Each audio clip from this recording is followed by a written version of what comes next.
بسم اللہ الرحمن الرحیم۔ السلام علیکم۔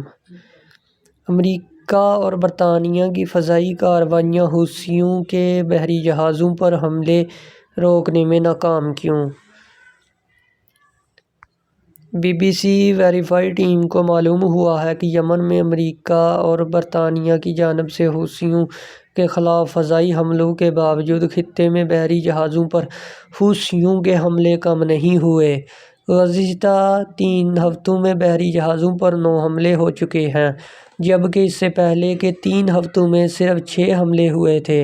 11 جنوری کو امریکہ کی سربراہی میں شروع ہونے والی حملوں کے بعد بحر احمر کے اہم تجارتی راستے کا استعمال کرنے والے جہازوں میں 29% کمی آئی ہے۔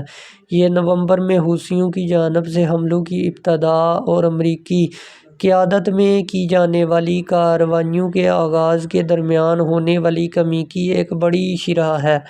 حکمت عملی میں تبدیلی: حوثیوں نے ابتدائی طور پر کہا تھا کہ وہ اسرائیل سے منسلک بحری جہازوں پر حملے کر رہے ہیں، یعنی وہ ان جہازوں پر حملے کر رہے ہیں جو یا تو اسرائیل سے آ رہے ہیں یا وہاں جا رہے ہیں۔ لیکن جنوری میں شروع ہونے والے فضائی حملوں کے بعد سے انہوں نے زیادہ تر ان جہازوں کو نشانہ بنایا جو برطانیہ یا امریکہ میں مقیم مالکان یا آپریٹرز سے منسلک ہیں۔ نومبر میں شروع ہونے والے حوثیوں کے حملوں کے بعد سے اب تک 28 جہازوں کو نشانہ بنا چکا ہے۔ ان میں سے 7 جہازوں کا تعلق اسرائیلی کمپنیوں سے ہے یا وہاں کے افراد سے یا وہ وہاں جا رہے تھے۔ بی بی سی ویریفائی نے ممکنہ حد تک ان جہازوں کے مالکانہ روابط کو قائم کرنے کے لیے جہاز رانی کے شعبے سے باخبر رہنے والے اداروں کے ڈیٹا اور سرکاری کمپنی کے ریکارڈ کا استعمال کیا ہے۔ تاہم جہاز کی مالکانہ وابستگی کی نشاندہی کرنا کوئی سیدھا اور آسان کام نہیں ہے، کیونکہ کمپنی کی ملکیت جاننے کے لیے متعدد سطحوں کو جانچنا پڑتا ہے، جو کہ مشکل ہو سکتا ہے۔ امریکی اور برطانوی فضائی حملے شروع ہونے کے بعد سے جن 9 بحری جہازوں پر حملہ کیا گیا، ان میں سے 5 کا تعلق امریکی یا برطانوی لوگوں سے تھا اور ان سے کوئی بھی قابل شناخت اسرائیلی روابط نہیں ملے۔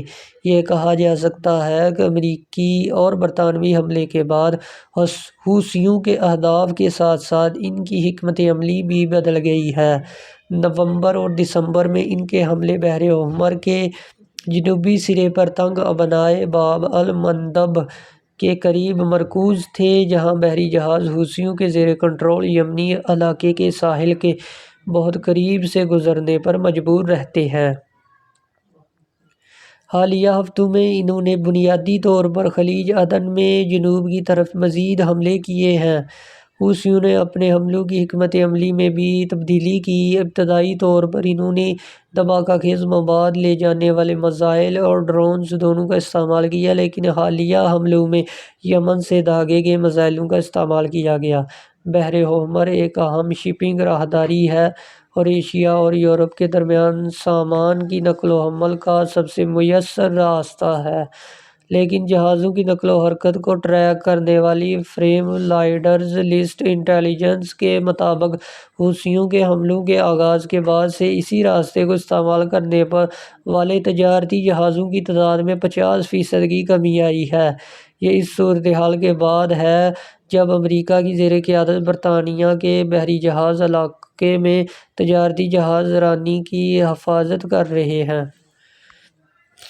جہازوں کی آمد و رفت میں کمی کیسے آئی؟ 19 نومبر کو گلیکسی لیڈر نامی جہاز کی ہائی جیکنگ پر شپنگ کمپنیوں کی طرف سے کوئی قابل فہم ابتدائی رد عمل سامنے نہیں آیا، لیکن جہاز رانی کے شعبے کے باخبر اعداد و شمار سے پتہ چلتا ہے کہ یہ رجحان 15 دسمبر کے بعد سے اس وقت سے تبدیل ہوا ہے جب جہاز چلانے والوں نے افریقہ کے کیپ آف گڈ ہوپ کے گرد اپنے کارگو کو بھیجنے کا فیصلہ کرنا شروع کر دیا۔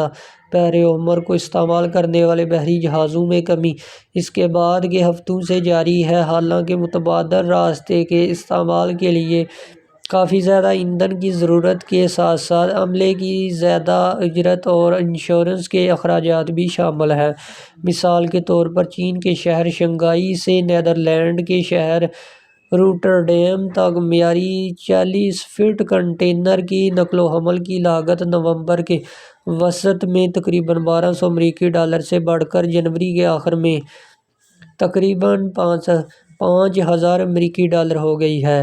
جیسے جیسے سامان کو ڈھونے کے کرائے میں بھی اضافہ ہوگا، اس کا ناگزیر طور پر ایندھن سے لے کر کھانے پینے تک کی تمام اشیاء ضروریات کی قیمت پر اثر پڑے گا۔ قیمتوں کا تخمینہ لگانے والی کمپنی آرگس میڈیا کے مطابق نہر سوئز کے بجائے مشرقی وسطی سے یورپ تک افریقہ کے نیچے سے سفر کرنے سے سفر کے وقت میں 3 ہفتے کے اضافے کے ساتھ اس کی لاگت میں 20 لاکھ امریکی ڈالر سے زیادہ کا اضافہ ہو سکتا ہے۔